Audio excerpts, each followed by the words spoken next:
गांव के धीरे से कान लगे। अब तो सेठ जी बैठ गए, कान में झनक पड़ी, सो बिन्ने बहु बात लिख ली। आए गए, झुक गए, बैठ गए। तीसरी बात जब कथा सुन के चले, सो गांव के लोग कान लगे, सेठ जी चल रहे। उन्होंने चौथी बात भी रिपीट कर ली।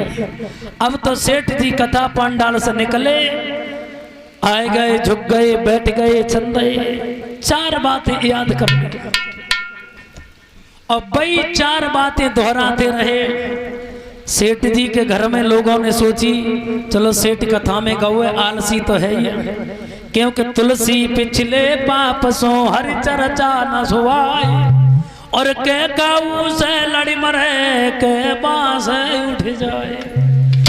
पूर्व जन्म का अगर तुम पर पाप है तो भगवान की कथा अच्छी नहीं लगेगी। ऐसे ही एक दिन सुस्ती बड़ी आती है, किसी को नींद ना आती हो, भगवान की गीता किताब पढ़ो, तुम भागवत पढ़ो तो किताब छाती पर धर के सो जाओगे, क्योंकि पूर्व जन्म का इतना प्रकोप है जो मुझे नींद लगती है भगवान के दरबार में। हुआ क्या, बदमाश लोग चले तो सेठ जी सो रहे थे, और सोते में 12-1 बजे धीरे से बोले करबट लो, आए गए। सोई बदमाशों ने सोच लिया, इसने देख लिया, बोले झुक जाओ। और जैसे ही झुके, सेठ जी धीरे से बोले वो कहा झुक गए। उन्होंने कहा अब लगता है बिल्कुल देख लिया, बैठ जाओ। और जैसे ही बदमाश बैठे, सेठ जी ने करबट लो धीरे से कही, अब कहा बैठ गए। जैसे ही वहां से वो बदमाशों ने कहा जान लिया, जैसे ही चले ही सेठ जी धीरे से आवाज लगाते हुए बोले चले जाए। तो चार बातें अगर न याद होती तो शायद है कि सेठ का घर का कुआं होता। कहने का मतलब है भागवत की कथा ऐसी कथा है कि गोकर्ण धुंधकारी जैसे प्रेतों का उद्धार हो गया, काक मुसुंड जी ने गरुड़ का उद्धार कर दिया। कहने का मतलब है भगवान की कथा इतनी आनंदमयी है, कितनी आनंदमयी है। परीक्षित महाराज किसी शहर से लेके बर्फी कितनी वो अच्छी लेके आओ, कितनी वो अच्छी, और एक बार मुंह में डाला, मुंह में घुल जाए, फिर हाथ पर निकाल के रख लो, क्या खाने की इच्छा होगी? नहीं होगी। और आम का फल एक ऐसा है कि जितनी बार मुंह में डालो, जितनी बार निकालो, उतना ही स्वाद बढ़ता है।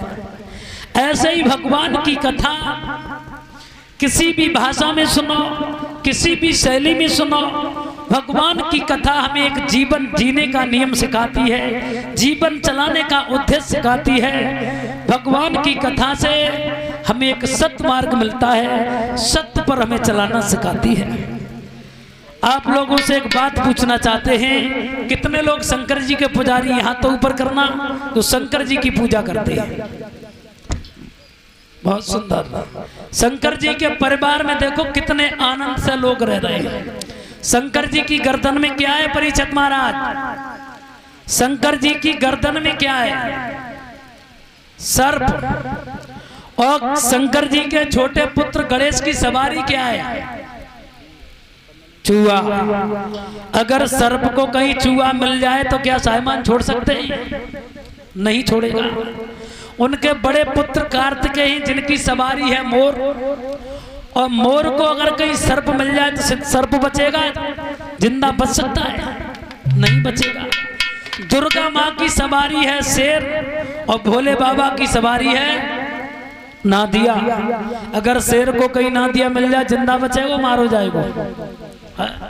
साहब शंकर जी के पुजारी हैं, उसमें दुश्मन एक तरह से रह रहे हैं, और हम घर में देखो एक दूसरे में नहीं बन रही।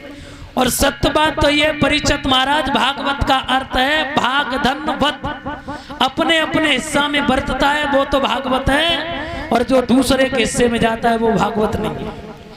मान लीजिए दो भाई हैं, 100 बीघा जमीन है, अगर 50-50 बीघा जोत रहे हैं, वो कथा सुने या न सुने उनके घर में कथा हो रही है। और एक 75 बीघा जोते, एक 25 बीघा जोते हुए, अब भागवत सुने बैठे जहाँ कहे हम भागवत के अधिकारी, तो वो सुन सकता है। लोग ये कह देते समाज में कि हम सत्संग नहीं करते, हम ब्याज नहीं लेते, सत्संग में जाते नहीं, 5 रुपया सैकड़ा की ब्याज गरीबों को छोड़ते नहीं। कहने का मतलब है कीर्तन की पीछे वाले भाइयों से कह दिया जाए तो बड़ा मुंह टेढ़ा करते हैं। ऐसे ऐसे गीत चले हैं, तुझे तेरी खुशबू से पहचान लूंगा।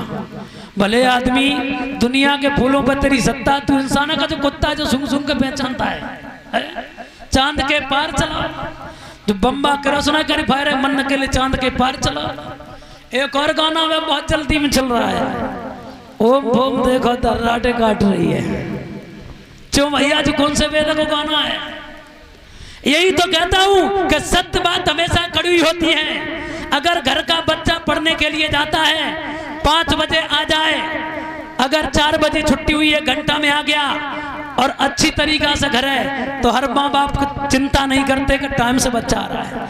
और वही बच्चा अगर रात्रि के 6 और 7 बजे आए, किसी माँ बाप ने नहीं पूछा, तो लला काट के बम्बा में भाई दिया जाए और लड़की जरा सही करती है।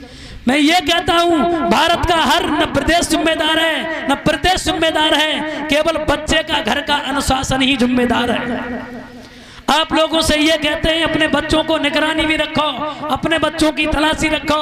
जो अपने बच्चों की तरफ ध्यान देते हैं उन बुजुर्गों का परिवार कभी बिगड़ता नहीं है। जो बच्चों पर ध्यान नहीं देते हैं वो बच्चे समाज में मुंह दिखाने के लायक नहीं रखते। बोलिए वृंदावन बिहारी लाल की।